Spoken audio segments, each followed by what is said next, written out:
Should you buy Livescope for salmon and saltwater? I'm going to talk to you about that. The short answer, if you really want something punchy, is maybe. And it depends on who you are and what you're doing. So I'm by no means a expert salmon fisherman. I started a couple of years ago. I didn't grow up near the saltwater, so I'm just learning this. And one of the things that I'm often fishing alone, and here in Washington, we're limited to one line per angler. And one thing that I've really felt about that is it puts me at a disadvantage because I'm often fishing out of my kayak and I'm often fishing alone. Today I happen to have my son with me who's sleeping. Whereas there's a lot of other guys around here who will have 4 lines in the water off their boat, the 4 or 6 guys in the boat. And that gives you an opportunity to learn much faster. You can have 1 or 2 tried and true lures out all the time. And then you can be experimenting with 1 or 2 on the other side of the boat. You can do a whole bunch of different things that you can't do when you just have 1 line on the water. Even now, right now, I have 2. I only have 1 downrigger though, so I'm dragging a topwater setup behind me, and then I have a rod deep, my main rod deep off the downrigger, and it really kind of limits what I'm able to learn from the fish. And so what I was looking for before this season is ways to kind of cut down that learning time, both in general, like kind of career lifetime experience fishing for salmon, and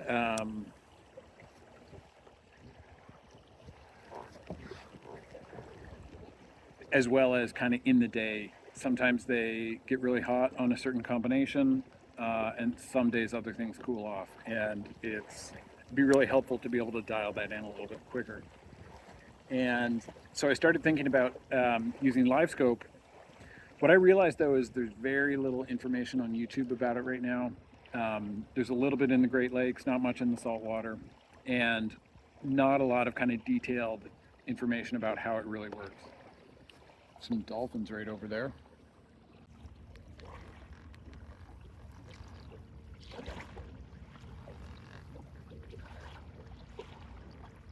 So basically, I just wanted to provide some information. I've been using this for 1 season, so I'm definitely not an expert, but I've definitely learned some things that could help some other people.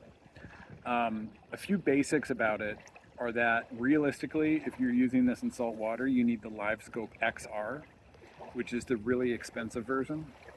I think with the black box, the MSRP is $3,000. And it has lower resolution than the Livescope Plus, which can be annoying if you're trying to use it for different fisheries, because it's definitely not as good for bass fishing and whatnot. But it does have much longer range, and you definitely need that range when you're salmon fishing. You have kind of worse visibility in saltwater to begin with, and then you're like right now I have my downrigger at 100 feet, and it's kind of on the limits of being able to see it really well. I can get down to 140 feet and still like know where my downrigger is and see if I'm dragging a fish along, like a small shaker. But that's kind of it, unless the conditions happen to be just perfect. Below that, I can just kind of get a glance at my downrigger ball, and it cuts off altogether below that. I can see bottom down to a few hundred feet, but it's not really useful for fishing that deep.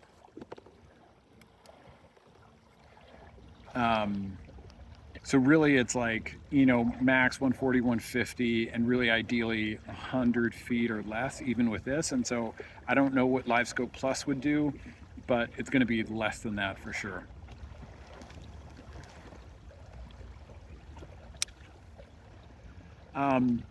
So that's that. It's a big commitment. Is it worth it though? The answer to that question is maybe. And really, I think it does help you troubleshoot when you're not catching fish. I say that as I'm dragging around here and marking a lot of fish and not actually catching any. They seem to be not really active right now, and I think actually partly my Livescope is helping me understand that. Um,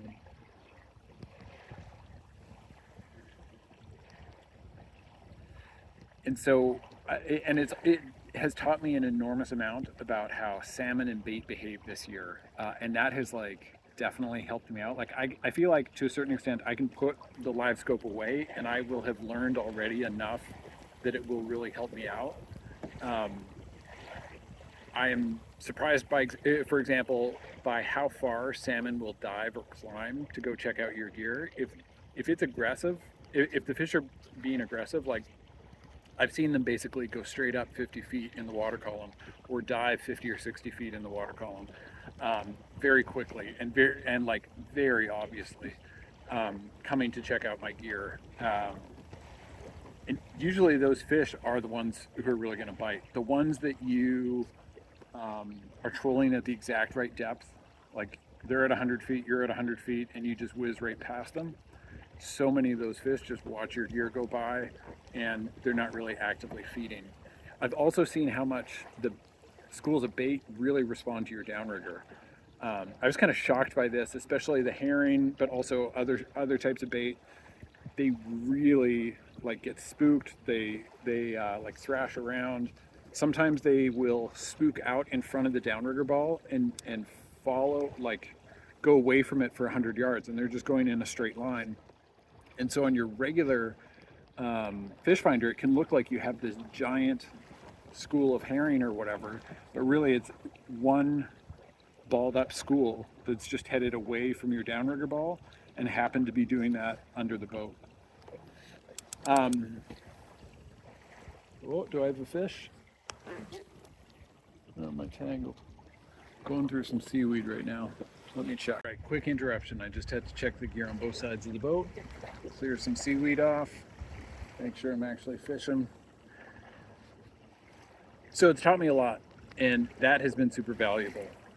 It does also help me troubleshoot things as I'm fishing. I was trying some new tackle out, and I would watch fish come in, check things out, and then scoot away. I was able to like dial in a few things about my setup, and that is super helpful. But that actually isn't going to be that useful for a lot of people. If you're a lifelong salmon angler, I feel like you have probably built up a large enough base of knowledge that you've already figured out a lot of that stuff. I'm figuring it out as fast as I can, but I'm trying to make up from a lot of lost time. And so if you've been fishing salmon for a long time and you have a giant knowledge base and you're fishing out of a boat with several lines in the water at the same time, it's really not going to get you that much, I think. Now, it's addicting. Like, it is super cool to watch. Just watching the fish come in, like, you can just be like glued to the screen and be heartbroken by everyone that swims past your gear without actually doing anything. And so that aspect of it, I think, is super cool. But will it actually catch you more fish? Like, if you're that guy who I just described, it might not actually catch you that many more new fish. Certainly not more than other things like a trolling motor or other priorities you might have for your boat. Like, there's a lot of other things that could end up catching you more fish. Spending that much money on fuel would probably be one of them. But if you have all of that, then by all means, I don't think you'll regret it necessarily. But I definitely wouldn't trade off like really core equipment. I'd make sure you have a great fish finder there's a fish just jumped straight in front of us. That was a salmon too. wasn't just bait jumping. I'm going to bring in my surface line a little bit.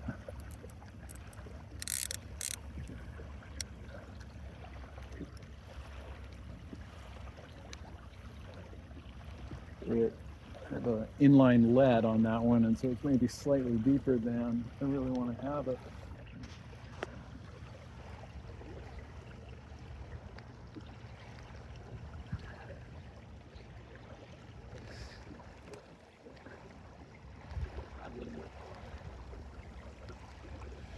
But if you're like me, and you're in the pretty steep learning curve phase of figuring out salmon fishing, out here on the West Coast, maybe it's less the case if you're in Alaska. You might just have enough abundance that it's not as big of a deal. But here in the lower 48, certainly, our salmon fisheries are so technical that it takes a lot of knowledge to really get dialed in so you can catch fish effectively.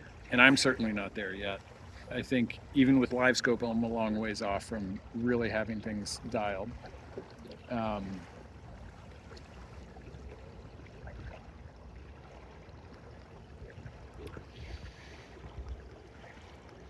But if you are in my position and you can swing the budget, and you already have like everything else for your boat or your kayak or whatever, then I think it does make a lot of sense for that very specific person.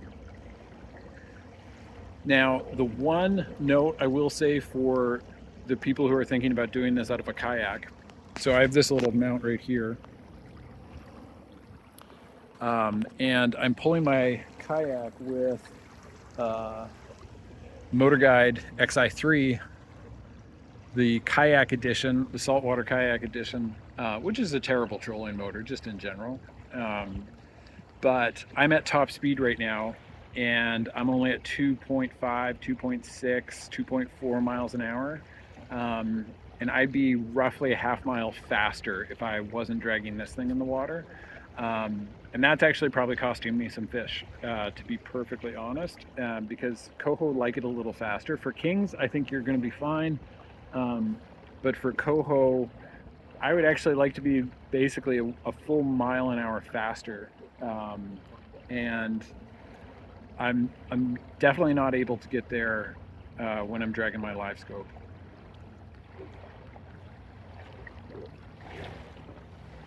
Just making a little bit of a turn. So that's that. Let me know if you have any questions. Oh, here's some fish.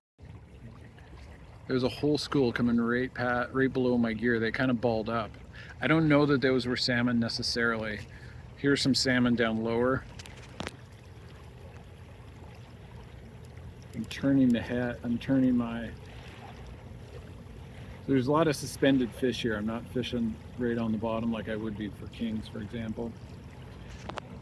This whole thing is, the first part of that is my downrigger ball, then you can see my flasher and my fly below that. My flasher usually shows up as two different returns. And you'll see fish kind of floating in through here all over the place.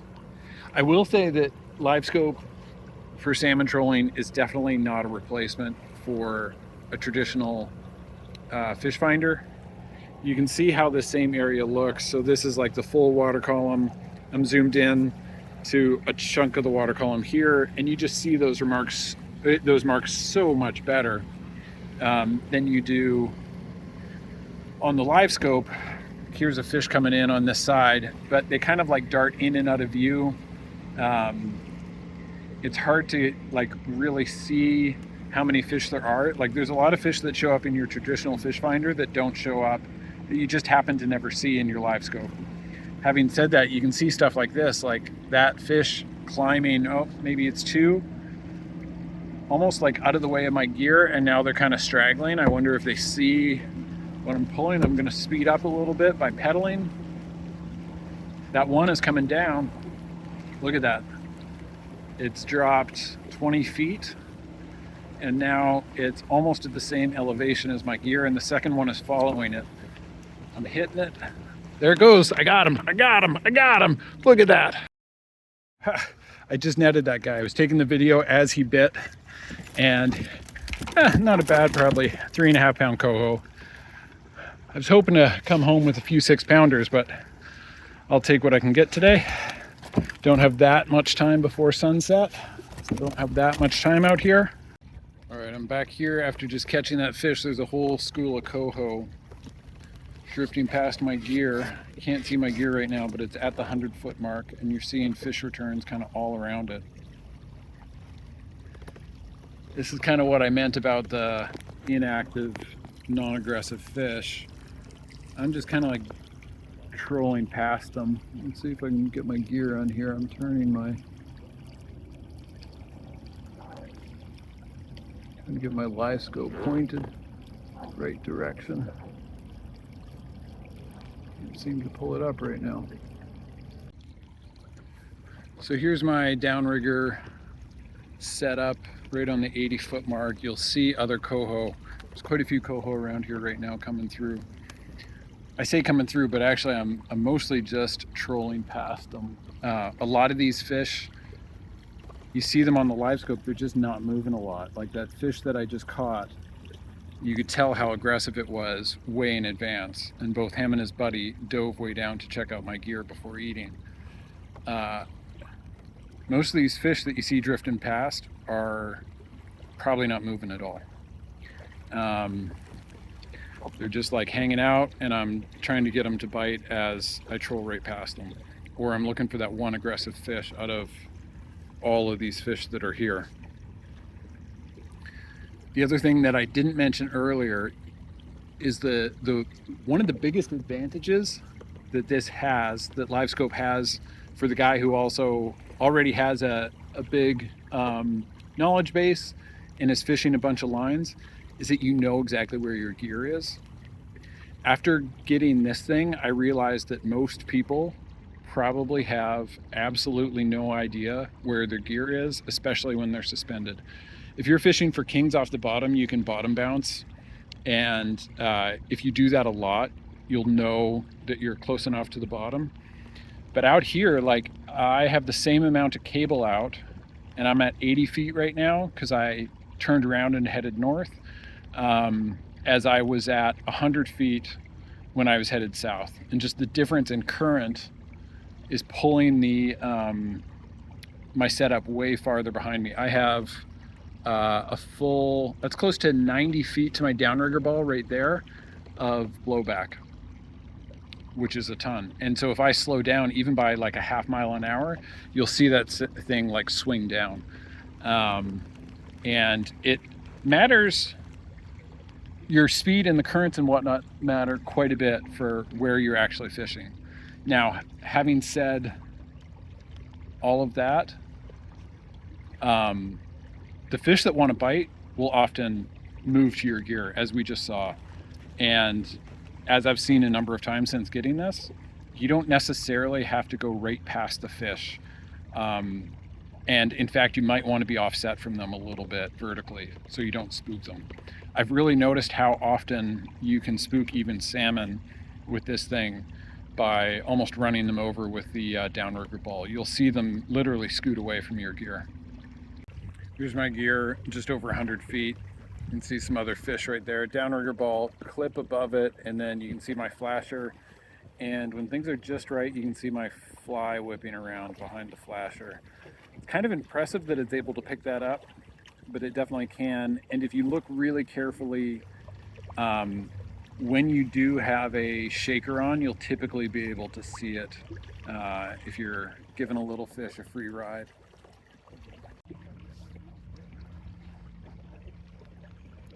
Just pulling my gear up to check it, and I left it for a second at 40 feet.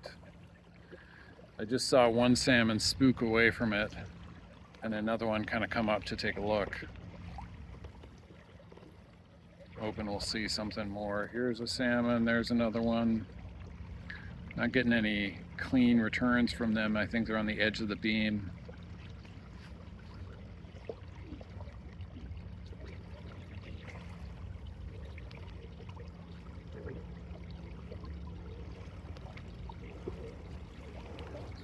couple fish, 3 fish down there. There was another one right up there. I'm gonna just speed up a little bit by pedaling. See if I can get one to pop.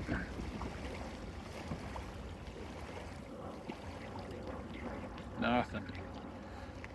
If you look close, you can really see that fly getting whipped around. So I am gonna check out my gear. Here's what this looks like in some bait. My gear is in that big cloud of bait right now. That's what it looks like on the traditional side scan, down scan.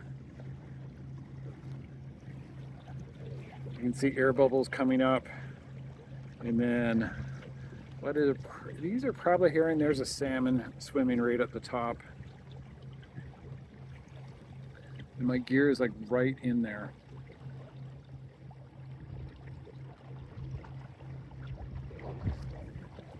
That's my flasher, downrigger ball, flasher, fly. I'm just below 80 feet in 110 feet of water. You can see how that bait school is avoiding my gear. There's like beams of focus that I've been trying to adjust away, but I'm not sure if you can. So like that school is continuous, but it's less pronounced on this part of that one beam and more pronounced over here.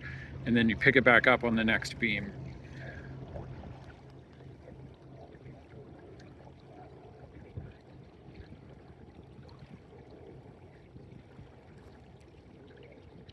No bites going through there, even though there's some active salmon around. Looking down here, that's what it looks like. I have a split screen for being zoomed, but I'm shallow enough it doesn't really matter. So you see like over here, just right there, there's a salmon. There might be a salmon there. There's a lot of bubbles coming off the school. Oh, there we go. We got one, we got one, we got one. Is he stuck though? I don't know if I got a fish on right now. Some fish coming in. A couple of these were moving around, which means they could be aggressive. Speeding up a little bit. They like it a little bit faster. Oh, there's some hesitation coming in. Is it gonna go? Is it gonna go? Come on, baby. No, no dice. Boat is turning a little bit right now, so it's going out of frame. There's a school of herring just behind me up top. That's what they look like. Regular, did I just get? No, I did not.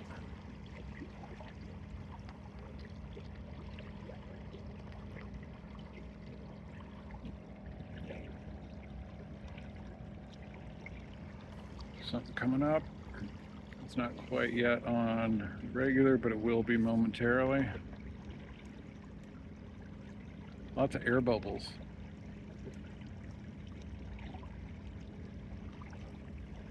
Maybe it was just a school of flatties down here.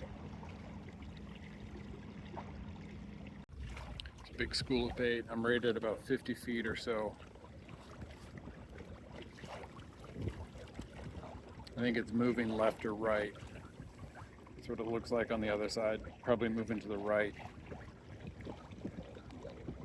Just kind of like disappeared, mostly not behind us, but sideways out of the picture. My flasher's not flashing. I just let it back down and a bunch of flatties came up. I might be dragging one behind me right there, and my flasher doesn't seem to be spinning right now, so I'm gonna check on it, even though I dropped it 30 seconds ago. Some kind of a weird current. There's my gear right there. It's 100 feet back and only 80 feet down. I had to let out more cable to stay at 80. It had gone from 80 all the way up to 60, and then I let 20 feet more out. I went over a ridge line, and the tidal current just shifted a lot and just blew it so much farther back. I could hear my downrigger cable creaking. And this is with a 13-pound cannonball. It's not like I have a little 4-pounder or 8-pounder. It's a pancake cannonball that is of a size that a lot of boats would be running. and it's very surprising to me that just with a fly and a flasher, it's pulling back 100 feet while only being down 80.